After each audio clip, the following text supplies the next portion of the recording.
마태복음 2장 1절부터 23절, 2장 전체입니다. 제가 여러분을 위해서 읽어드릴게요. 헤롯 왕 때에 예수께서 유대 베들레헴에서 나심에 동방으로부터 박사들이 예루살렘에 이르러 말하되 유대인의 왕으로 나신 이가 어디 계시냐? 우리가 동방에서 그의 별을 보고 그에게 경배하러 왔노라 하니 헤롯 왕과 온 예루살렘이 듣고 소동한지라. 왕이 모든 대제사장과 백성의 서기관들을 모아 그리스도가 어디서 나겠느냐 물으니 이르되 유대 베들레헴이오니 이는 선지자로 이렇게 기록된 바 또 유대 땅 베들레헴아 너는 유대 고을 중에서 가장 작지 아니하도다. 내게서 한 다스리는 자가 나와서 내 백성 이스라엘의 목자가 되리라 하였음이니이다. 이에 헤롯이 가만히 박사들을 불러 별이 나타난 때를 자세히 묻고 베들레헴으로 보내며 이르되 가서 아기에 대하여 자세히 알아보고 찾거든 내게 고하여 나도 가서 그에게 경배하게 하라. 박사들이 왕의 말을 듣고 갈새 동방에서 보던 그 별이 문득 앞서 인도하여 가다가 아기 있는 곳 위에 머물러 서 있는지라. 그들이 별을 보고 매우 크게 기뻐하더라. 집에 들어가 아기와 그의 어머니 마리아가 함께 있는 것을 보고 엎드려 아기께 경배하고 보배압을 열어 황금과 유향과 모략을 예물로 드리니라. 그들은 꿈에 헤롯에게로 돌아가지 말라 지시하심을 받아 다른 길로 고국에 돌아가니라. 그들이 떠난 후에 주의 사자가 요셉에게 현몽하여 이르되 헤롯이 아기를 찾아 죽이려 하니 일어나 아기와 그의 어머니를 데리고 애굽으로 피하여 내가 내게 이르기까지 거기 있으라 하시니 요셉이 일어나서 밤에 아기와 그의 어머니를 데리고 애굽으로 떠나가 헤롯이 죽기까지 거기 있었으니 이는 주께서 선지자를 통하여 말씀하신 바 애굽으로부터 내 아들을 불렀다 함을 이루려 하심이라. 이에 헤롯이 박사들에게 속은 줄 알고 심히 노하여 사람을 보내어 베들레헴과 그 모든 지경 안에 있는 사내 아이를 박사들에게 자세히 알아본 그때를 기준하여 2살부터 그 아래로 다 죽이니 이에 선지자 예레미야를 통하여 말씀하신 바 라마에서 슬퍼하며 크게 통곡하는 소리가 들리니 라헬이 그 자식을 위하여 애곡하는 것이라. 그가 자식이 없으므로 위로받기를 거절하였도다 함이 이루어졌느니라. 헤롯이 죽은 후에 주의 사자가 애굽에서 요셉에게 현몽하여 이르되 일어나 아기와 그의 어머니를 데리고 이스라엘 땅으로 가라. 아기의 목숨을 찾던 자들이 죽었느니라 하시니 요셉이 일어나 아기와 그의 어머니를 데리고 이스라엘 땅으로 들어가니라. 그러나 아켈라오가 그의 아버지 헤롯을 이어 유대에 임금됨을 듣고 거기로 가기를 무서워하더니 꿈에 지시하심을 받아 갈릴리 지방으로 떠나가 나사렛이란 동네에 가서 사니 이는 선지자로 하신 말씀에 나사렛 사람이라 칭하리라 하심을 이루려 함이러라. 아멘. 예수님의 나심은 마태복음과 누가복음에 비교적 잘 나타나 있습니다. 그런데 마태복음과 누가복음에 나오는 기사가 좀 다릅니다. 누가복음은 세례 요한의 출생과 함께 예수 그리스도의 나심을 마리아에게 천사가 알려주었고 그리고 밖에서 양을 치던 목자들에게 이 소식이 전해져서 목자가 가서 경배하고 찬양하는 일이 나왔고 또 할례를 비롯해서 또 예수님의 정결 예식을 치르는 것들이 나왔고 이런 것이 누가복음에 나왔습니다. 이에 비해 마태복음에서는 천사가 요셉에게 나타났고요. 그리고 누가복음에서는 그 당시를 로마 황제를 이야기하고 있는데 마태복음에서는 헤롯이 유대인의 왕이라는 것을 말해주고 있습니다. 아무래도 누가복음은 헬라인들을 대상으로 좀 쓰여졌고 이 마태복음은 유대인들을 대상으로 쓰여져 있다 보니 그 당시의 왕이 누구였느냐? 그래서 로마의 황제, 또 유대인의 왕 이렇게 나오고 있습니다. 오늘 우리가 2장 전체를 읽었는데 이 이야기는 사실 잘 알려져 있는 이야기입니다. 교회를 어린 시절부터 다녔던 사람들은 잘 알고 있고 또 교회를 다니지 않는 사람들도 이 이야기 정도는 들어보았을 것이라 생각이 되어져요. 동방박사가 별을 보고 찾아와서 아기 예수님께 경배하는 모습은 어디선가 우리가 많이 본 듯한 모습입니다. 우리 어린 시절 크리스마스 카드에 보면 이 모습을 그린 이미지가 참 많았고 성탄 장식 중에 요즘은 산타 같은 게 많지만 그래도 예수님 나심을 나타내는 장식품 중에는 이렇게 동방박사들이 찾아가서 예수님께 경배하고 예물을 드리는 그러한 장식품들이 많이 있거든요. 우리 엘리베이터 앞에 해놓은 성탄 장식품 안에서도 그 모습이 재현되어 있습니다. 보셨나요? 보면서 이게 뭔가 그런 생각하셨을 수도 있는데 동방박사 모습이 좀 나타나고 있죠. 누가도 그렇고요. 또 마태도 그렇고 복음서를 기록할 때 예수님의 나심에 대해서 얼마나 쓰고 싶은 게 많았겠어요. 너무 놀라운 기적이었으니까. 그런데 모든 이야기를 다 쓰지 않고 딱 선별된 이야기만 여기다 기록한 겁니다. 그래서 누가가 쓴 것, 마태가 쓴 것 좀 다른 것이지만 그렇기 때문에 우리는 이 이야기도 보고 저 이야기도 볼 수 있는 거죠. 그런데 왜 그 많고 많은 이야기들 중에 굳이 이 이야기를 기록했을까? 특히 오늘 이 본문은요. 많은 사람들에게 오해받기 딱 좋은 말씀입니다. 동방 박사가 예수님께 가서 경배한 건 너무나 좋고 참 아름다운 이미지인데 근데 이때 무슨 일이 일어나냐면 2살 아래의 남자 아기들을 모두 죽이는 아주 끔찍한 일이 헤롯 왕으로부터 일어나요. 그래서 이 이야기를 기록하지 않았다면 후대의 사람들에게 이런 일이 있었다는 것을 알지 못하겠는데 이 일을 굳이 기록하여서 예수님의 탄생과 함께 아기들이 죽었다는 것이 드러나고 있으니 사람들은 이걸 가지고 또 얼마든지 하나님을 비난하고 예수님에 대해서 비난하고 그럴 여지가 얼마든지 있다는 거죠. 그럼에도 왜 이걸 여기에 기록했느냐? 이것은 실제로 일어난 일이라고 하는 것이고요. 실제로 일어난 일, 그리고 이것을 통해 우리가 배워야 할 점이 있기 때문에 그래서 기록을 한 겁니다. 그러면 우린 무엇을 배울 것인가?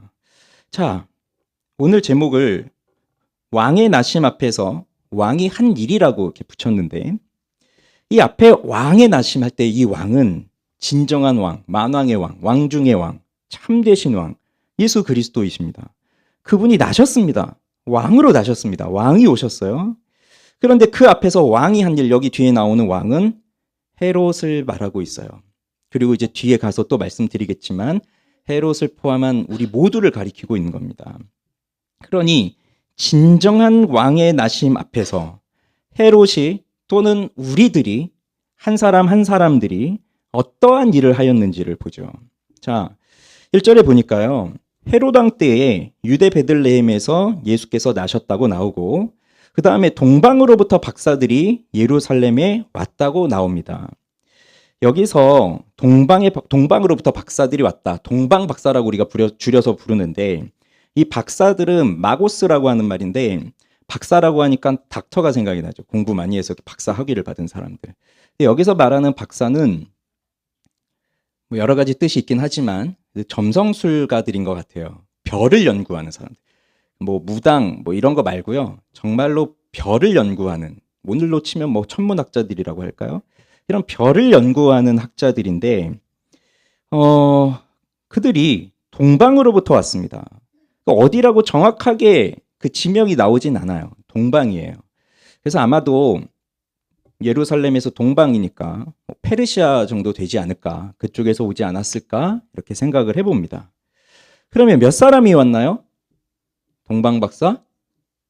몇 사람이요? 또 넌센스 퀴즈. 제가 지난 주일에 깨달았습니다. 우리 교회는 넌센스 퀴즈가 안 되는구나. 다들 진지하신 분들 여기 계신. 동방 박사 3사람이에요? 확신하세요? 오늘 본문 잘 읽어보세요. 어디에도 숫자는 나오지 않습니다. 근데 우리는 뭐 여기 황금, 유향, 몰약을 드렸다. 예물이 3개여가지고 3사람이라고 우리는 기억하고 있고 항상 그림 보면 3사람이 나오지만 사실 3사람이라고 나오지 않아요.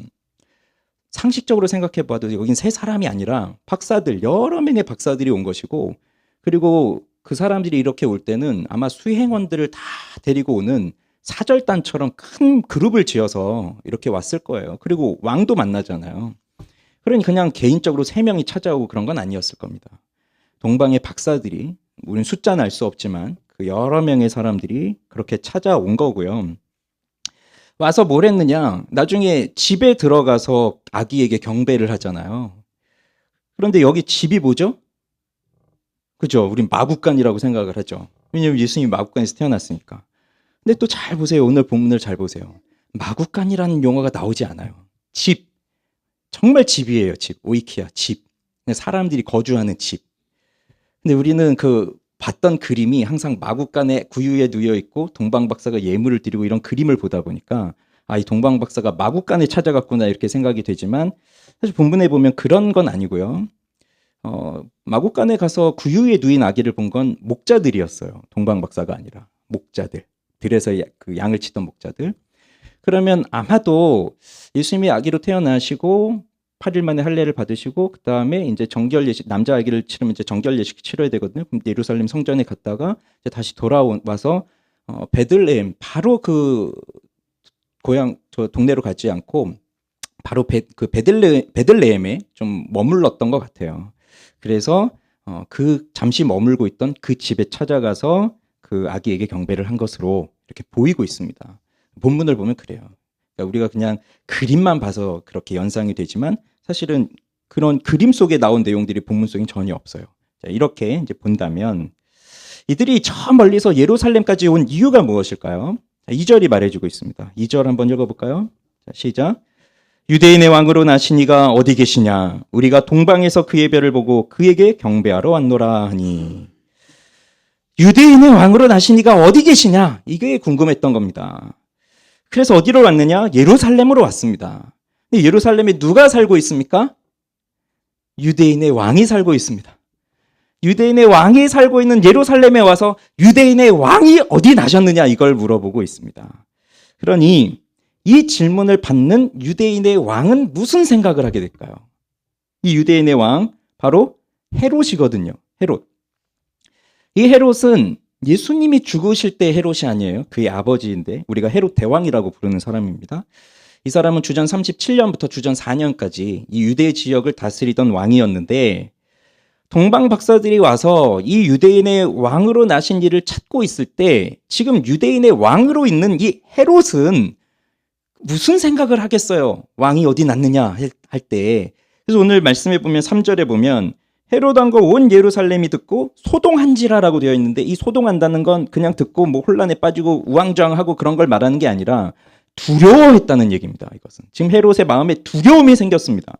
왜 두려울까요? 지금 유대라고 하는 이 나라는 정식 나라가 아닙니다. 로마의 식민지 하에 있습니다. 그리고 이 왕도 정통성을 갖고 있는 왕이 아니라 로마에 의해서 세워져 있는 분봉왕이고 그 다음에 이 헤롯도요. 혈통적으로 보면 유대인이 아니었어요. 에돔 사람입니다. 근데 지금 유대인들을 다스리는 유대인의 왕이 되어 있어요. 그러니 틈만 나면 자기의 왕권이 빼앗길 것 같은 두려움에 사로잡혀 있는 이 사람이 유대인의 왕이 나셨다라고 하는 이 소식을 들었을 때 그도 분명히 알고 있을 겁니다. 유대인의 왕, 메시아, 그리스도가 온다라는 것을 유대인들이 생각하고 그를 바라보고 있고 기다리고 있다는 걸 다 알고 있어요. 그러니 그가 나셨다고 하는 소식에 얼마나 불안하겠습니까? 그가 정말 나셨다면 자기 자리를 빼앗길 게 분명하잖아요. 사람들이 자기를 내쫓을 게 분명하잖아요. 자신의 왕권이 흔들리는 겁니다. 그래서 헤롯이 두려워하니까 헤롯만 두려워하는 게 아니라 온 예루살렘이 함께 두려워해요. 자, 그러면서 이 헤롯이 한 일을 좀 살펴보겠습니다. 세 가지인데요. 첫째는 우선 대제사장들과 서기관들을 불러 모읍니다. 그러면서 그들에게 물어요. 그리스도가 어디서 나겠느냐? 그러니 지금 헤롯도요. 이 유대인의 왕으로 나신 분이 어디 계시냐 할 때 그를 그냥 뭐 어느 사람이라고 생각하지 않고 그리스도 메시아라고 생각하고 있어요. 근데 그리스도가 어디서 나느냐 했더니 그 대제사장들 서기관들이 쫙 구역의 율법들을 쭉 훑어보면서 정답을 찾아냈어요. 그러면서 하는 말이 이겁니다. 유대 베들레헴입니다. 그 근거가 어디 나오냐면 미가서 5장 2절이에요. 매일 성경 오늘 본문 말씀입니다. 그래서 딱 크리스마스 때 그걸 맞춘 것 같아요. 미가서 5장을. 그 유대 베들레헴에서 날 것을 이미 미가 선지자가 이미 예언을 했죠. 그러니 이것은 당시의 사람들에게는 상식과도 같은 일이에요. 아, 메시아는 베들레헴에서 나는구나. 그 다음 이제 두 번째로 한 건 뭐냐? 박사들을 부릅니다. 이제 동방의 박사들을 불러요. 근데 여기서 특별히 이런 용어들이 나오는데 박사들을 7절이죠. 헤롯이 가만히 박사들을 불렀다고 합니다. 가만히. 이 가만히라는 말은 은밀하게, 비공개적으로, 비밀리에 이런 말이에요. 그래서 박사들을 비밀리에 불렀어요. 그런 다음에 자세히 물어봅니다. 별이 나타난 때를 자세히 물어봅니다. 왜 이렇게 할까요?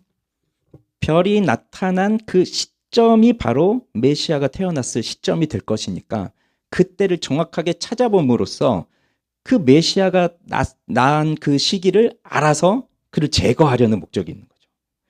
그래서 비밀스럽게 자세히 알아보고 그 다음에 그 박사들한테 베들레헴에서 나니까 베들레헴에 가서 아기에 대해서 자세히 알아보고 찾으면 나한테도 알려줘라. 나도 가서 경배할 것이다. 이렇게 하고 보냅니다. 그러나 헤롯은 사실 경배할 마음이 조금도 없죠. 그는 자신의 경쟁자를 제거하고 싶은 마음뿐입니다. 그 다음 이제 세 번째 한 일이 뭐냐? 남자 아기들을 죽이는 일을 해요. 박사들이 가요. 예수님을 만났어요. 아기 예수님 만났습니다. 예물을 드렸습니다. 그리고 돌아오려는데 꿈에 헤롯에게로 가지 말라고 가르쳐 주었어요. 그래서 헤롯에게 가지 않고 다른 길로 해서 고국으로 돌아갔습니다. 시간이 지났는데도 이 박사들이 오지 않으니까 이 헤롯은 자기가 속았다는 걸 깨달아요. 그러면서 매우 화를 냅니다. 그런 다음 헤롯이 하는 일이 뭐냐? 베들레헴과 그 지경 안에 있는 산의 아이를 2살 아래로 다 죽여라 명령하는 겁니다. 왜 2살 아래일까요? 그게 박사들에게 자세히 물어보니까 별이 나타나서 이들이 여기까지 온 시간들을 계산해 보았을 때 그래도 최소한 2살 아래에 있는 아이들일 것이다. 그러니까 3살 위로는 가능성이 별로 없고 2살 아래일 것이다. 그러니 지금 막 태어난 1살 정도 된 아기들이 아니고 2살 아래일 것이다. 왜? 이들이 지금 옆 동네에서 온 게 아니라 페르시아에서 왔다고 하더라도 최소한 4개월, 5개월 정도는 걸릴 거예요. 오는 데만도. 그런데 오기 전에 벌써 그 별을 보고 그걸 움직이면서 왔으니 한 1년 정도 걸렸다고 볼 수 있는 거죠. 그러니 1년 내로 난 아기가 아니라 2살, 2년 이래에 난 아기들을 다 죽이라고 명하는 겁니다. 이게 헤롯이 한 일이에요. 근데 우리는 사실 예수님이 나신 이 성탄의 소식을 성경을 통해서 읽으면서 기쁨과 감사함이 넘쳐야 되는데 이 마태복음 2장을 읽으면 왠지 씁쓸한 기분이 들어요. 굳이 이 아이들이 죽어야만 했을까? 이 아기들이 다른 사람들도 아니고 뭐 어른들을 죽인 것도 아니고 그냥 이 아기들이 베들레헴에서 태어나서 2살 아래 된 남자라는 이유로 죽임을 당해야만 했던 게 과연 정당한 것일까? 이런 씁쓸한 마음이 생각이 나고요. 그러면서 동시에 우리는 또 출애굽기가 생각이 나죠. 이스라엘이 강성해지니까 바로 왕이 두려움에 빠져서 이스라엘 사람들 중에서 남자 아기를 낳으면 그 남자 아기들은 다 죽이라고 명했단 말이죠. 비슷한 일입니다. 그런데 한번 생각해 보죠. 헤롯도 그렇고 그 출애굽기에 나오는 애굽의 바로 왕도 그렇고 왜 이런 명령을 내릴까요? 아기들을 죽이라는. 지금 우리는 이러한 일들을 보면 경악을 금치 못합니다. 어떻게 그럴 수 있느냐, 사람으로서. 사람이 어떻게 그런 일을 할 수 있지? 이런 생각을 해요. 그리고 지금 이 시대에 어떤 통치자도요, 만약에 자기의 권력을 위해서 아기들을 죽인다? 어떠한 사람들도 이걸 용납하지 않을 겁니다. 바로 나라가 뒤집어질 겁니다. 그러나 이 당시는 이게 매우 흔하게 있던 일이었습니다. 매우 흔한 일이었어요. 헤롯은요, 10명의 아내를 두고 있었는데, 그러니 자식들이 얼마나 많겠습니까? 그 왕의 두려움은 뭐죠? 항상 자기 왕위를 지키는 거거든요. 그러면 자기 아들들이라 할지라도 한편으로 보면 자기의 왕권을 빼앗을 경쟁자예요. 그래서 헤롯은 뭘 한 사람이냐면 아들들을 죽여요. 자기 왕권을 지키기 위해서 자기가 낳은 자기 피부치 자기 아들도 죽이는데 저 자기랑 상관도 없는 저 촌구석에 난 애기들을 죽이는 것쯤은 이 사람한테는 아무 일도 아니었던 거예요. 그리고 헤롯은 워낙에 잔인한 일들을 많이 한 사람이라서 이 베들레헴에서 아기를 죽인 것은 다른 역사책에 기록할 만큼의 거리도 되지 않는 너무 사소하고 하찮은 일이었던 겁니다. 그런 왕이었어요, 헤롯이. 그렇지만 아무리 그게 흔히 일어나는 일이라 할지라도 그 당시에 실제로 내 아기를 빼앗겨서 내 눈앞에서 죽임을 당하는 모습을 보는 엄마의 심정은 어떻겠어요? 그건 그냥 넘어갈 수 있는 일은 아니잖아요. 그리고 당시 베들레헴과 같은 그러한 베들레헴과 같은 작은 동네의 인구로 한번 추산을 해보면 그 2살 아래에 살해된 아기들은 한 적게는 20명, 많게는 30명 정도 그렇게 보고 있습니다. 한 20명에서 30명 정도의 아기들이 죽임을 당한 거죠. 그러면 이제 오늘 제가 두 번째로 하려는 얘기가 이거예요. 헤롯이 한 일을 지금 봤습니다. 왕의 오심 앞에서 왕이 한 일, 그 헤롯이 한 일을 보았는데 지금 이제 생각해야 될 건 이거예요. 지금까지 이야기를 읽고 듣고 평소에 이 이야기를 알고 있으셨다면 우리는 이걸 읽으면서 헤롯 이 나쁜 놈 이렇게 생각하실 거예요. 지금도 그 생각하고 계셨죠? 헤롯 이 나쁜 인간. 어떻게 이럴 수가 있어? 이런 생각하고 계셨어요. 그런데 제가 충격적인 걸 말씀드리겠습니다. 내가 바로 헤롯입니다. 내가 바로 헤롯이에요. 우린 헤롯을 욕하고 있지만 헤롯을 향해서 이 나쁜 인간 어떻게 아기들을 죽일 수 있어? 이 비열하고 도덕적이지도 않고 아주 잔인한 인간, 너 같은 놈은 죽어야 돼 이런 생각을 하고 있지만 내가 바로 헤롯이라는 겁니다. 여기 나온 헤롯은 그걸 가리키는 인물이에요. 나를 가리키는 인물이에요. 헤롯은 왕의 나심을 들었습니다. 오늘날로 치면 성탄의 소식을 들은 거예요. 그러면 드디어 왕이 오셨구나. 드디어 우리를 구원할 왕이 오셨구나 하고 기뻐하고 나아가서 경배하고 그분 앞에 엎드려 절하고 찬송하고 해야 될 거잖아요. 밤에 밖에서 양들을 치던 목자들이 천사가 전해주는 그 소식을 듣고 온 백성에게 미치는 큰 기쁨의 소식, 오늘 다윗의 동네에 너희를 위하여 구주가 나셨다라고 하는 이 소식을 듣고 그 목자들이 달려가서 그 아기 예수께 경배하고 하나님께 찬양하고 영광을 올려드리고 했던 것처럼 헤롯도 이 소식을 듣고 그렇게 했어야 되는 거잖아요. 동방의 박사들이 저 멀리서부터 별을 보면서 유대인의 왕이 나신 걸 찾아서 여기까지 왔고 그들은 마침내 그 별이 멈춘 곳에 가서 아기 예수를 만나고 그분에게 예물을 드리고 그분을 경배했습니다. 동방의 박사들은 이스라엘 사람들이 아니에요. 유대인이 아니에요. 그들은 이방인들이에요. 이방인들임에도 불구하고 아기 예수께 경배를 드렸다는 거죠. 이것은 장차 이 아기로 오신 이 예수가 이스라엘 유대 땅뿐만이 아니라 모든 나라, 모든 열방, 모든 민족을 통치하실 만왕의 왕이라는 걸 보여주는 겁니다. 그래서 이방인들이 예수님께 경배하고 있는 거예요. 그런데 이 헤롯은 똑같은 소식을 들은 거거든요. 똑같은 성탄의 소식, 메시아가 오셨다라고 하는 소식, 그리스도가 나셨다는 소식. 그러면 헤롯도 그렇게 해야 될 것이지만 그는 그리스도를 거부했습니다. 그렇게 왕으로 오신 예수 그리스도를 거절했어요. 거부했어요. 그렇기 때문에 이 그리스도를 거부한 이 모습이 바로 우리의 모습이기 때문에 헤롯은 우리를 나타내 준다는 얘기예요. 우린 실제로 아기들을 죽이고 그런 건 아니라 할지라도 내가 예수를 부인하고 있다. 내가 예수를 믿지 않고 있다. 내가 예수를 받아들이지 않고 있다라고 한다면 바로 그 헤롯이 그 모습을 딱 잘 보여주고 있다는 얘기입니다. 그래서 우리 안에는 헤롯이 존재하고 있어요. 여러분이 믿든 믿지 않든 간에 이걸 받아들이든 받아들이지 않든 간에 굉장히 불쾌하게 받아들일 수도 있습니다. 내 안에 헤롯이 있다고? 내 안에 그렇게 끔찍한 저런 사람이 내 안에 있다고? 내가 그런 사람이라고? 말도 안 돼. 난 얼마나 좋은 사람인데 이렇게 생각하실 수 있지만 우리 속에 헤롯이 있어요. 우리는 왕의 자녀들입니다. 왕의 자녀들. 그런데 여기에는 이중적 의미가 있습니다. 왕의 자녀라고 할 때. 첫째 의미는 진정한 왕이신 하나님의 자녀들이에요. 진정한 왕이신 하나님의 자녀들. 그래서 온 세상을 창조하신 우리의 창조주 하나님의 자녀들이에요. 하나님이 우리를 만드셨습니다.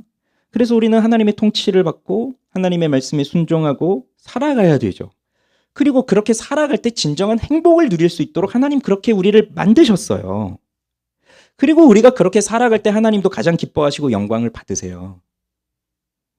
그런데 스스로 왕이 되려고 한 사람이 있어요. 아담이죠. 아담. 그가 하나님의 명령을 어겼습니다. 먹지 말라고 한 선악과를 먹었어요. 왜 먹었을까요? 내가 하나님과 같이 되려고. 내가 저 왕이신 왕이신 하나님이 명하신 말씀을 따라 사는 것보다 내가 하나님의 자리를 빼앗아서 내가 하나님과 같이 되어서 내가 왕이 되어서 내 마음대로 통치하며 내 마음대로 살겠다라고 하는 그 마음을 가졌기 때문에 선악과를 따먹은 거예요. 왕이 되려고 한 겁니다. 왕이. 그렇지만 그가 왕이 되려고 했지만 그렇게 함으로써 진정한 왕과의 관계는 끊어지고 말았어요. 그래서 참된 왕과의 관계가 단절된 고독한 왕이 되었을 뿐입니다. 하나님의 말씀에 순종할 때는 모든 피조물이 자신에게 복종했어요. 인간에게 그만큼의 권한을 주셨잖아요. 그래서 모든 피조물이 아담 앞에 와서 복종했습니다. 순종했습니다. 아담의 말을 따랐습니다. 그런데 이제 하나님의 말씀을 어기고 내가 왕이 되어야 되겠다라고 생각하고 그 일을 한 순간부터 그 모든 피조물은 나에게 복종하지 않습니다. 이제는 나를 죽이려고 해요. 서로 죽고 죽이는 관계가 시작이 된 겁니다. 우리는 그렇게 스스로 왕이 되려고 한 자의 자녀들이에요. 그러니 하나님의 자녀이지만 동시에 또 왕이 되려고 한 하나님의 자리를 빼앗은 그의 자녀이기도 한 겁니다. 그러다 보니 우리는 본성상 내가 왕이 되고자 하는 그 마음을 가지고 있어요. 그러다 보니까 내 안에 있는 기본적 심성은 누가 나한테 너 이렇게 해, 너 저렇게 해, 그런 것이 싫습니다. 좋으실까요? 누가 나한테 와서 너 이렇게 해, 저렇게 해, 그럼 좋아요?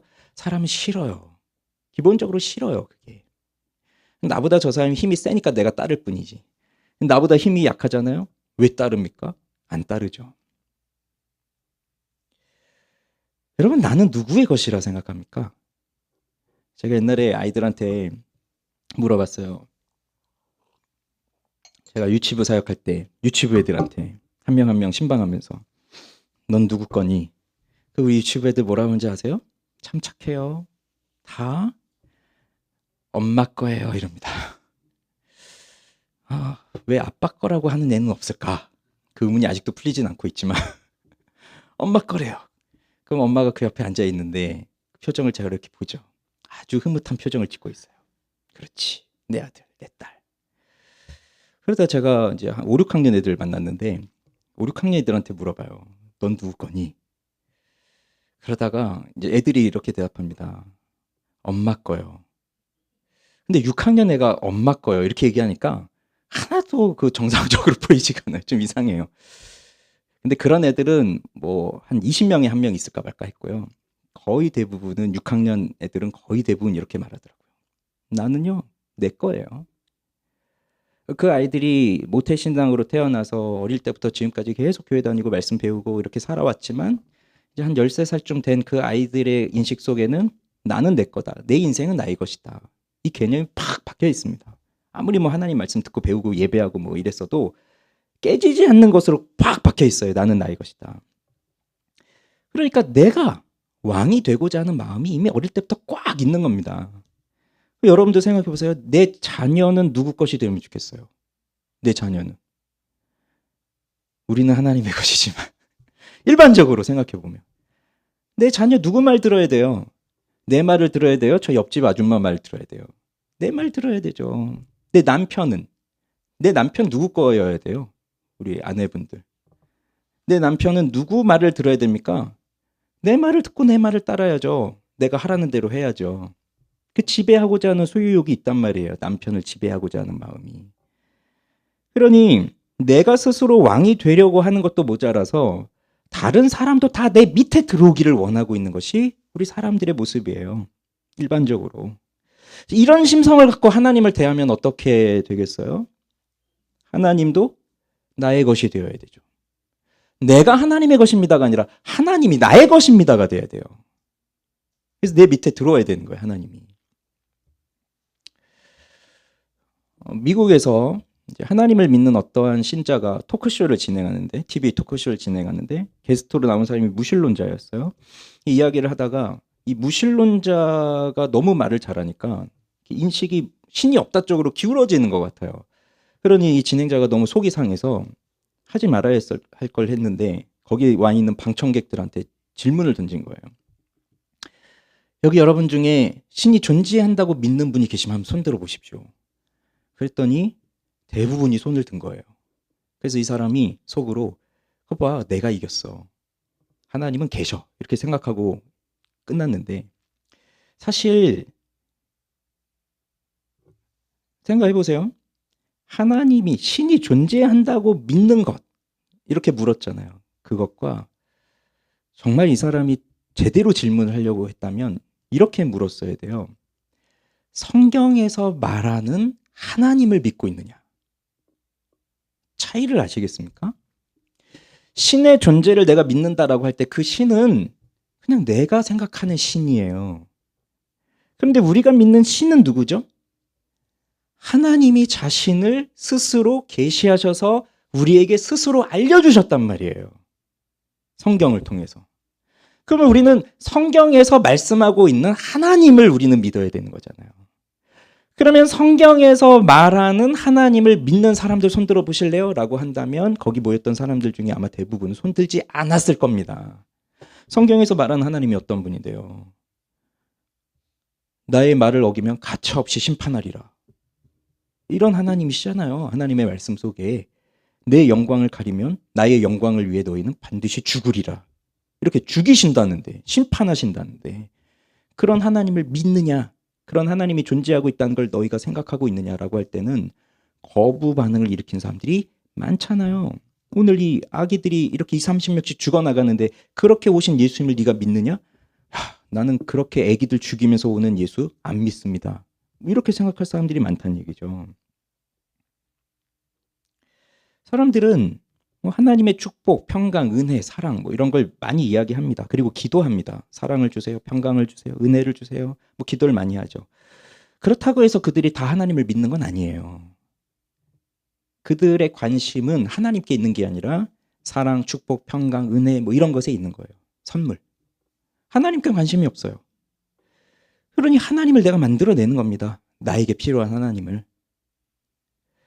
어제 우리 아내를 통해서 들은 얘기고 또 어제 우리 같이 전도했던 분들 다 들었는데 저희 막내 학교에서 어제 크리스마스라고 성탄절 교육을 했대요. 초등학교 1학년 아이한테. 그래서 학교가 좀 정신 차리고 제대로 예수님 오신 걸 좀 가르쳐 주려나 했더니 내용이 이런 거였다고 해요.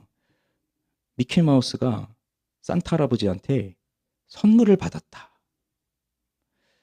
이렇게 얘기를 했대요.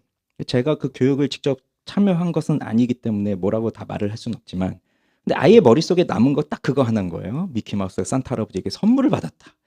근데 이게 우리나라 공교육 현장에서 성탄절이라고 아이들에게 공식적으로 가르치는 내용이라는 거잖아요. 그러면 뻔하지 않겠어요? 우리가 그 교육을 다 끝까지 받지 않았어도 뻔하지 않습니까? 크리스마스는 우리 선물을 주고받는 날이다. 산타 할아버지에게 선물을 받는다. 그럼 산타 할아버지는 또 누구한테 선물을 줘요? 너무 동심을 잃어버렸어요. 산타 할아버지 누구한테 선물을 줘요? 울지 않는 자, 그치, 착한 아이들한테. 그러면 뻔하지 않겠어요? 우리 착하게 살자, 우리 서로 도우며 살자, 어려운 사람들을 도우며 살자, 이렇게 얘기하지 않았겠어요? 그렇게 얘기했을 거라고 저는 생각을 해요. 그런 착하게 살자, 이런 도덕적 교훈을 얘기했을 겁니다. 성탄절 교육을 하면서. 그냥 선물만 받아라 이런 얘기 그런 걸 왜 교육하겠어요. 착하게 삽시다 이걸 얘기했겠죠. 그런데 왜 예수님이 오신 날 예수님을 말하지 않는 거죠? 부처님이 오신다는 너무 당당하게 이름도 부처님 오신 날이잖아요. 부처님 오셨다고 다들 연등 달고 하고 다 하는데 왜 성탄절은 예수님 오신 날이라고 왜 말을 하지 않죠? 그럼 아마 또 그럴 거예요. 종교적인 표현은 학교에서 쓸 수 없습니다. 우리 공적 기관에서는 종교적인 언사를 할 수 없습니다. 종교적 교육을 할 수 없습니다. 그럴 겁니다. 그런데 이게 하나도 이상할 것이 없는 게요. 이게 오늘날만의 일이 아니라는 거예요. 충격받을 필요가 없어요. 이게 오늘만의 일이 아니라 이건 벌써 이 헤롯이 하던 일이라는 겁니다. 헤롯이 하던 일이에요. 예수님이 오셨어요. 메시아가 오셨어요. 근데 난 받아들이지 않겠다. 나는 그를 믿지 않겠다. 난 그를 죽여버리겠다. 왜? 그가 오면 내 자리를 뺏기니까. 난 죽여버리겠다. 그거거든요. 난 예수를 죽여버리겠다. 그리스도를 죽여버리겠다. 그러니 이게 오늘날만의 문제가 아니라 이미 예수님 오실 때부터 일어나던 일이에요. 그런 헤롯의 입장에서 메시아이신 예수님이 오신다면 메시아라는 말은 여기 잘 모르시는 분도 계시니까 메시아 그리스도라는 말은 기름 부음 받은 자라는 뜻이거든요. 그래서 하나님이 이 이스라엘 백성들에게 주신 구원자에 대한 칭호예요. 선지자, 왕, 제사장으로서 구원하실 분. 그러니 구원하실 분이, 구원자가, 구세주가, 구주가 나셨다면 왕으로 있는 내 자리에서 내려와서 지금껏 내가 누리고 있는 이 모든 권력과 재물과 탐욕과 뭐 쾌락과 즐거움과 이걸 다 내어드려야 되는 거거든요. 나는 할 수 없는 겁니다. 나 이 자리를 내주고 싶지 않다. 그럼 어떻게 해야 돼요? 예수를 죽여야 되는 거예요. 헤롯이 왜 이 아기들을 죽였습니까? 이유는요, 그 아기들이 밉고 싫어서 그 아기들을 죽인 게 아니라 예수를 죽이려고 한 거예요. 그러니까 목적이 그 아기들을 죽인 게 아니라 예수를 죽이기 위해서. 근데 예수가 누군지 아직 모르기 때문에 예수와 비슷한 관련성이 있는, 가능성이 있는 모든 사람들 다 죽여버리는 거예요. 그걸 한 거예요. 목적은 예수를 죽이기 위한 겁니다. 그러면 여러분, 예수님은 왕으로 오셨어요. 그래서 사람들이 불법적으로 빼앗은 그 왕권의 자리, 선악과를 따먹음으로써 그 자리를 이제 예수님이 오셔서 그 자리를 다시 예수님이 본래대로 되돌리시는 거죠. 그러면 우리는 내가 왕의 자리를 뺏어서 그 자리에 앉아 있었지만 이제 진짜 예수님, 진짜 왕이 오셨기 때문에 우리는 예수님 앞에 내가 앉아 있었던 이 왕좌의 자리를 내어드리고 주님만이 왕이십니다. 예수님만이 왕이십니다 하고 그 자리에 앉혀야 되는 거죠. 그리고 우리는 그 밑에서 엎드려야 되죠. 그러나 부패한 본성을 가지고 있는 인간은 아무도 그렇게 할 수 있는 사람이 없습니다. 아무도 없어요. 사람의 본성상, 부패한 본성상 그렇게 할 수 있는 사람이 아무도 없어요. 그래서 시대가 이제 점점 흐를수록 사람들은 더 예수에 대해 관심도 없고요. 그나마 예수에 대해서 이제 말도 하고 그랬지만 이제 그런 분위기도 점점 조성이 안 돼요. 예수님에 대해서 말할 수도 없어요. 이제 크리스마스라고 하는 말 자체도 이제 없어질 거예요. 아마 이제 한 10년, 20년쯤 지나면 크리스마스라는 말 자체도 없어질 거예요. 그냥 휴일이에요, 휴일. 그러면서 그저 자기들 노는 시간이에요. 저는 왜 이렇게 예수님 믿지 않는 사람들이 크리스마스를 기다리고 좋아하고 즐거워하는지 모르겠어요. 근데 그날이 너무 즐거운 시간이니까 그 사람들한테는.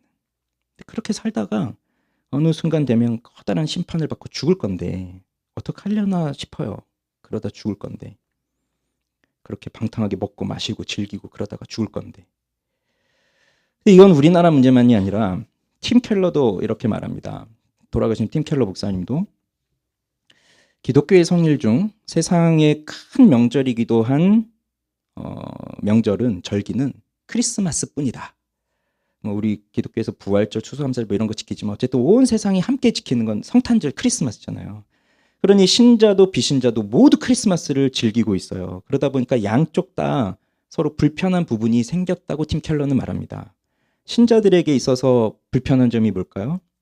이 불신자들이 크리스마스를 즐기다 보니까 이제 이 크리스마스의 기원에 대해서 말하지를 않아요. 그러면서 이날은 가족들과 함께하고 불우한 이웃을 돕고 또 뭐 세상의 평화를 위해서 우리 함께 뭐 노력합시다. 뭐 이런 정도의 일이에요. 그러니 뭐 뉴스 보니까 교황님은 또 우리 크리스마스만이라도 전쟁 없는 하루가 되면 좋겠습니다. 이런 이제 평화 메시지를 내는 거죠. 근데 불신자들에게도 걸리는 점이 있어요. 요즘에 이제 크리스마스 캐럴도 잘 안 들려지고 부르지도 않고 거리 다녀도 들리지 않지만 가끔 그래도 이런 크리스마스 캐럴들이 울려 퍼지면 그런 내용들 중에 가사가 예수가 오셨다, 왕이 나셨다, 뭐 거듭나게 하셨다, 뭐 이런 가사들이 있잖아요. 고요한 밤, 이 노래도 얼마나 유명한 노래입니까? 거기 분명 나오잖아요. 왕이 나셨다, 그리스도가 나셨다.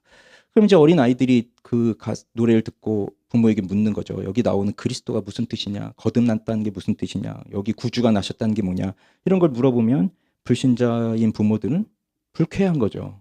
말하고 싶지 않고 자기도 모르는데. 그러니까 이런 걸 더 이상 이제 말하지 못하는 분위기로 만들어 버리는 거예요. 그래서 크리스마스는요, 이제 세상적으로 보아도 상업적으로 아주 중요한 날이 되어버렸기 때문에 불신자들의 입장에서도 크리스마스를 포기할 수는 없을 겁니다. 그러니 계속해서 이 크리스마스는 더 큰 행사, 뭐 휴일, 뭐 이런 걸로 점점 갈 텐데, 그러면 그럴수록 세속적 절기가 되어서 이 크리스마스의 의미는 점점 퇴색해질 거예요. 그러니 어려서부터 예수님에 대한 개념도 없고 뭐 예수님이 나셨다는 것도 없고 뭐 그렇게 살아서 태어나서 그렇게 살고 있으니 이제 예수님과 관련된 건 다 사라진 시대 속에서 그런 문화 속에서 우리는 살아가고 있는 거예요. 그다음 이제 더 어려운 거, 무서운 건 우리 신자들에게도 그런 개념이 점점 사라지고 있어요.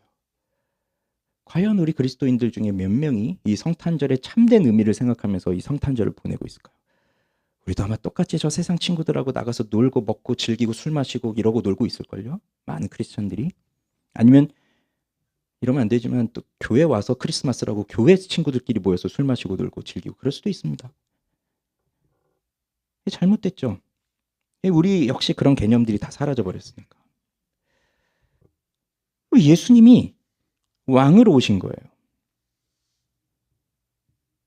그러면 그 왕으로 오신 예수님을 반갑게 맞이할 수 있는 사람은 누구일까요? 누가 그분을 향해서 달려 나아가서 그분 아래에 엎드려서 경배할 것일까요? 아무도 없다고 말씀드렸잖아요. 마음 아픈 일이지만 아무도 없어요. 그렇게 할 수 있는 사람 아무도 없어요. 그러니까 성탄절의 주인공은 이제 예수님이 아닙니다. 산타, 선물, 술 먹고 즐기는 것, 뭐 이런 거예요. 그 누구도 예수님이 오신 것에 대해서 달가워하지 않아요. 헤롯과 같은 반응을 보일 뿐입니다. 왜 그럴까요? 예수님이 오셨다는 건 내 자리를 뺏으러 오셨구나 이렇게 생각하니까. 내가 지금 이 왕자를 차지하기 위해서 내가 얼마나 치열하게 살았는데 여기까지 오는 동안 내가 얼마나 힘겹게 살았는데 내가 이제 좀 즐길만 하니까 예수라는 분이 와서 빼앗아 버린다고? 싫어. 받아들일 수 없는 거예요. 헤롯이 그랬던 것처럼. 그렇기 때문에 우리는 헤롯을 욕할 게 아니라 내가 헤롯이었다는 것을 인정해야 됩니다. 그걸 깨달아야 돼요. 그러면 생각해 보세요. 내가 얼마나 많은 사람들을 죽여왔는가. 내 자리를 지키기 위해서. 실제로 그 사람의 목숨을 끊는 죽음은 아니더라도요. 내가 얼마나 많은 사람들을 죽여왔는지 생각해 보세요. 마음으로든 뭐 말로든 뭐 무엇으로든. 목적은 내 자리를 지키기 위해서. 그리고 그 수많은 사람들을 죽인 목적은 무엇이라고요? 단 하나. 예수를 죽이기 위해서. 내가 얼마나 예수를 죽이며 살아왔는가 생각해 보세요. 내 자리를 빼앗기고 싶지 않아서 예수를 죽여온 수많은 시간들. 그럼에도 하나님의 아들 예수님이 이 땅에 오셨습니다. 이제 마지막으로 할 얘기입니다. 예수님이 이 땅에 오셨습니다. 자기 땅에 오신 겁니다. 그러나 요한복음의 표현에 의하면 자기 땅에 오셨는데 자기 백성은 그를 영접하지 않았어요. 몰랐죠, 사람들이. 거절했습니다. 헤롯과 같은 반응을 헤롯만 한 게 아니라 그 당시 모든 사람들이 한 겁니다. 그럼에도 예수님은 오셨습니다. 근데 이것을 오늘 이 마태복음 2장에 보면 반복적으로 나오는 것들이 있어요. 뭐냐면 5절에 보면 이는 선지자로 이렇게 기록된 바, 또 15절에 보면 이는 주께서 선지자를 통하여 말씀하신 바, 17절에 보면 이에 선지자 예레미야를 통하여 말씀하신 바, 23절에 보면 이는 선지자로 하신 말씀에 반복되는 거죠. 뭐죠? 하나님이 하신 말씀이다. 하나님이 선지자를 통해서 구약시대에 이미 하신 말씀들이다. 그 말씀하신 대로 이루어진 것이다. 그러면 여기 베들레헴에서 나신다는 거, 이것도 이미 미가 선지자를 통해서 주어진 말씀. 그러니 아무리 강한 이방의 세력들이 지금 공격하고 있어요. 그때 이스라엘에서 누군가 강한 자가 나타나서 군대를 모아서 저들과 싸우자 해도 그 누구도 저들과 싸울 수 없어요. 그래서 이방인들이 그 유대인의 임금에 뺨을 때릴 뿐입니다. 자, 그렇지만 베들레헴 이 작은 곳에서 난 자가 구원할 것이다라고 하는 것을 미가를 통해서 예언하셨어요. 자, 그것처럼 베들레헴에서 왕이 나신다라는 것이 나왔고 그거대로 예수님은 베들레헴에서 나셨고 그 다음에 예수님은 애굽으로 피하시거든요. 헤롯이 죽일 거다라는 걸 미리 꿈으로 가르쳐 주셨어요, 요셉에게. 그래서 예수를 데리고 애굽으로 피난을 갑니다. 오늘날로 치면 난민이 된 거예요, 난민. 내 나라에서 쫓겨나서 저 옆에 나라로 도망쳐 사는 난민의 신세가 된 거예요. 예수님 지금 그렇게 되신 거예요, 난민으로. 그런 다음에 이세 아기들을 죽이는 것도 헤롯이 갑자기 한 게 아니라 이것도 예레미야 31장 15절에 나온 말씀대로 이루어지는 겁니다. 그 뭐라고 나오냐면 라마는 뭐냐면 여기 라헬의 무덤이 있다고 생각하는 곳이에요. 그러면서 라마에서 슬퍼한다. 라헬이 그 자식을 위해서 애곡한다 이렇게 나오는데 라헬이 그 자식을 빼앗겼다는 곳이 이 라마라는 곳이거든요. 그래서 이 유다가 바벨론의 포로로 끌려갈 때 이 라마라는 곳에 모여서 바벨론으로 다 끌려갑니다. 그때 자녀들이 뺏기는 거잖아요. 지금 유다 자손들이, 이스라엘 자손들이 다 뺏기고 있는 상황에서 통곡하고 눈물을 흘리고 있는 그 표현을 하는 것이고, 그것에 빗대어 본다면 자기 아들들이 죽어나가는 걸 엄마들이 보니 그 통곡이 여기서 나오고 있는 건데, 그게 갑자기 일어난 일이 아니라 이미 예언된 대로 되고 있는 것이라는 거고, 그 슬픔이 나오고 있는 거죠. 이미 그런 슬픔이 있을 것이다. 그 다음 마지막 나사렛 사람이다 라고 하는 거. 그것도 말씀대로 나사렛 사람이라 칭한다라고 했지만, 사실 구약 성경 어디에도 나사렛이라는 용어는 나오지 않습니다. 나사렛이란 지명은 구약에 나오지 않습니다. 그만큼 나사렛은 사람들의 머릿속에 없는 지역이에요. 우리도 뭐 어디 하면은 잘 모르는 데 있잖아요. 유명한 곳이면 왜 모르겠어요. 유명하지 않으니까 그냥 완전 시골 총구석이니까 우리는 몰라요. 우리나라에 있는 지역도. 나사렛이 그런 곳이에요. 근데 예수님은 나사렛에 이르렀다. 그러니 나사렛 사람이라 일컬음을 받을 것이다. 나사렛이란 지명은 나오지 않아도 그렇게 사람들에게 기억되지도 않는 그러한 아주 낮은 비천한 곳에서 예수님은 사실 것이다라는 것이 이미 구약 때 쫙 나오고 있다는 거죠. 그래서 이게 중요한 겁니다. 하나님의 말씀대로 이루어지고 있는 것이죠. 그러면 자, 이제 이걸 생각하고 이제 마칠게요. 어쨌든 예수님은 나사렛 사람으로 불렸어요. 헤롯은 그 당대의 가장 강력한 사람, 가장 권력 있고 힘이 센 사람이, 사람들을 마음대로 죽일 수도 있는 사람이에요. 생사권을 가지고 있는 사람이죠. 그러면 우리가 생각하는 왕은 어떤 모습이냐? 헤롯과 같은 모습을 가진 사람이 우리가 생각하는 왕이에요. 그러면 예수가 참된 왕으로 이 땅에 오신다면 헤롯의 자리를 빼앗아서 그 자리에 앉으셔야 되잖아요. 근데 진정한 왕이신 예수는 그렇게 오지 않으셨다는 것이 참 놀라운 일입니다. 예수님은 어떻게 오셨어요? 가장 약한 모습으로, 가장 낮은 모습으로 오셨어요. 그래서 마구간에, 구유에, 뭐 제가 늘 말씀드리잖아요. 그 낭만적인 거 아니라고. 거기 뭐 이런 구유통, 뭐기 그게 말들, 소들, 그 가축들이 똥 싸는 곳이에요. 그냥 땅 파놓고 거기다가 여물도 주고 똥도 싸고 하는 거예요. 거기다 아기를 누인 거거든요. 누울 데가 없어서. 우리 좀 그렇게 태어난 사람은 아무도 없습니다.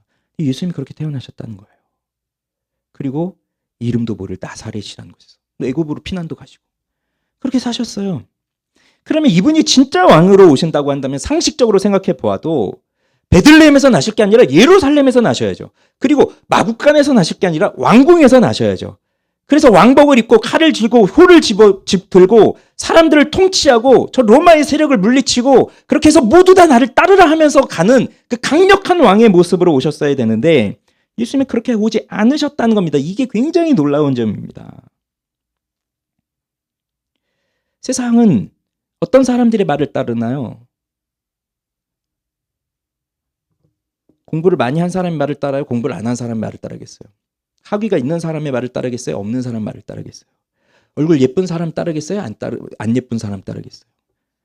운동 잘하는 사람 따르겠어요? 못하는 사람 따르겠어요? 사람은요, 잘하는 사람을 따르고 싶어 하는 거예요. 자격증을 갖고 어느 정도 지위를 갖고 외모도 갖추고 실력도 갖추고 이런 사람들을 따르고 싶어 하는 게 사람의 본성이라고요. 근데 예수님은 그런 상식으로 생각해 볼 때 예수님은 아무것도 없어요.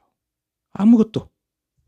어디 가서 명함 하나 꺼낼 축에 못 되시는 분이에요. 명함 꺼내도 사람들이 던져버리는 거죠. 나사렛? 나다나엘이 뭐라고 해요? 요한복음 1장에. 나사렛에서 무슨 선한 것이 난다고. 그러잖아요. 그게 당시 사람들의 생각이라고요. 그런데 예수님이 이렇게 오셨습니다. 자, 왜 이렇게 오셔야 했느냐? 이게 하나님의 계획이고 하나님의 일하심이에요. 믿으시나요, 여러분? 이게 하나님의 계획이라고요. 하나님의 일하시는 방식이에요. 사람들은 힘센 사람, 뭐 능력 있는 사람, 돈 많은 사람, 여기에 줄 서가지고 어떻게든 뭘 받아보려고 하는 게 사람들의 습성이지만 하나님은 가장 낮은 자를 통해서, 가장 약한 자를 통해서 일하셨단 말입니다. 예수님만 그러신 게 아니라 이미 아담 때부터 계속. 그래서 보통 장자들한테 명분이 주어지지만 하나님은 이상하게 장자들이 아닌 그 다음 차자들에게 주어졌어요. 가인이 아니라 아벨, 이스마엘이 아니라 이삭, 에서가 아니라 야곱, 뭐 이런 식으로, 르우벤이 아니라 요셉, 뭐 이런 식으로, 저 형들이 아니라 보잘것없는 막내 다윗, 이런 식으로요. 사람들은 생각하지도 않는 사람을 통해서 하나님을 일하고 계셨고, 또 여자들도 마찬가지였어요. 미모와 다산이 그 시대에 가장 중요한 것이었다면 그런 여자들을 뽑아서 쓰셔야 됐는데, 하나님은 미모도 안 되고 나이도 많고 아기도 낳지 못하는 불임의 여성들, 이런 여성들을 통해서 이 여자의 후손이라고 하는 대를 이어오게 하셨단 말이에요. 그러니 가장 약한 자들, 사람들에게 조롱을 받는 사람들, 그런 사람들을 통해서 일을 해오셨어요. 왜 그렇게 하셨느냐? 왜 그렇게 하셨느냐? 이게 중요한 겁니다. 예수님 외에 다른 종교들은 우리에게 요구하는 게 뭐냐면 너가 열심히 노력해서 강해져라 해요. 이걸 비유로 하자면 우리가 물에 빠졌습니다. 물에 빠져서 허우적거리고 있을 때 세상의 방식, 다른 종교의 방식은 뭐냐면 물에서 생존하는 법을, 매뉴얼을 물에 빠져서 허우적거리고 있는 우리한테 던져준 거예요.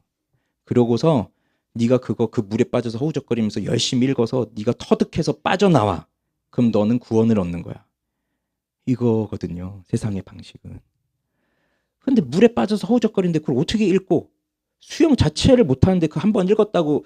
여러분, 생존 수영 우리 어릴 때부터 요즘은 다 배우지만 그런 거 전혀 할 줄 모르는 사람이 물에 빠져서 생존 수영하면 뭐 몸에 힘 빼고 뭐 이렇게 하면 뜨고 뭐 그런 거 안다고 해서 그게 그 속에서 돼요? 그 오랜 훈련해도 살아날 가능성이 없잖아요. 바다 한복판에 빠졌는데. 오늘날의 방식, 그러니까 세상의 방식은 그거예요. 네가 해라, 네가 해라. 그러나 우리 예수님은 뭡니까? 예수님은 그런 방식이 아닙니다. 약한 자들을 위해 오시고 약한 자들을 구하시는데 너희의 힘이 아니라 내 힘으로 한다는 겁니다. 너희 스스로 노력해서 할 수 있다는 게 아니라 내가 이룬 일로 너희를 그렇게 구원해 주겠다라는 것입니다. 예수님 하신 방법이에요. 다른 겁니다. 완전히 다른 겁니다. 그럼 이 약한 자들을 위해 오셨다고 했는데 이 약한 자들이 누구일까요? 돈 없는 사람 얘기하는 걸까요? 건강이 없는 사람 얘기하는 걸까요? 저 권력이 없는 저 하층민들을 얘기하는 걸까요? 집도 없고 직업도 없는 저런 사람들을 얘기하는 걸까요? 저 그 선진국에 사는 사람들이 아니라 저 후진국에 사는 저런 사람들을 얘기하는 걸까요? 여기서 약한 자는 누구일까요? 여기서 약한 자는 하나님 앞에서 내가 약하다는 걸 깨달은 사람이에요. 그러니 약한 자는 돈 많은 사람 될 수도 있고 돈이 없는 사람이 될 수도 있는 거예요. 건강한 사람이 될 수도 있고 건강이 없는 사람이 될 수도 있는 거예요. 누구냐? 내가 하나님 앞에서 나는 너무나 연약하니 내 힘으로는 구원을 이룰 수 없다는 것을 깨달은 사람들, 그 사람들이 약한 사람들이에요. 그래서 하나님은 가난한 자도 만나주셨어요. 눈먼 자, 그 병든 자, 못 듣는 자, 그런 장애인들, 사람들에게 차별당하고 소외당하고 이런 사람도 만나셨고, 삭개오처럼 그 돈 많은 부자도 만나시고, 저 백부장처럼 로마의 권력을 가지고 있는 사람들도 만나시고 다 만나주셨다고요. 그러나 공통점은 내가 하나님 앞에 연약한 자입니다라는 것을 깨달은 사람, 그 연약한 자를 위해 오셔서 너의 힘으로 구원을 이루는 것이 아니라 내가 이룬 일로 너희는 구원을 얻으리라. 그걸 보여주신 겁니다. 그래서 내가 연약합니다. 나의 힘으로는 구원을 이룰 수 없습니다. 그걸 깨닫고 나의 왕으로 오신 주님, 나를 도와주십시오. 내가 이제 내 왕좌에서 내려오겠습니다. 이제 주님만이 내 왕좌에 앉아주십시오. 그리고 나를 다스려 주십시오. 이렇게 왕이 오신 거예요. 자, 여러분, 이제 말씀 맺을게요. 우리는 이 왕으로 임하셨는데 우린 그 앞에서 어떤 행동을 할 겁니까? 어떻게 할 겁니까? 만왕의 왕이신 그분이 정말 오셔서 마지막에 가신 자리가 어디이십니까? 헤롯이 앉았던 그 왕좌를 뺏으셨습니까? 빌라도가 가지고 있던 그 자리를 뺏으셨습니까? 그게 아니고 이분은 어디로 가셨습니까? 십자가로 가셨습니다. 십자가로. 그런데 그 십자가로 가신 이유는 이분이 거기서 십자가를 지지 않으시면 내가 그 십자가를 져야 하기 때문에 나를 대신하여 이렇게 죽도록 예수님 믿기 싫어하고 죽도록 예수님 거절하고 어떻게 하면 어쩌면 예수를 죽일까 하고 생각하고 그렇게 살아가고 있는 나를 구원하기 위해서 십자가에 달리신 거예요, 예수님이. 그렇게 우리의 왕이신 그분이 하신 일입니다. 복음은요, 여러분, 산타는 우는 아이에게 선물을 주지 않는다고 했죠. 착한 일을 한 아이에게만 선물을 준다고 했죠.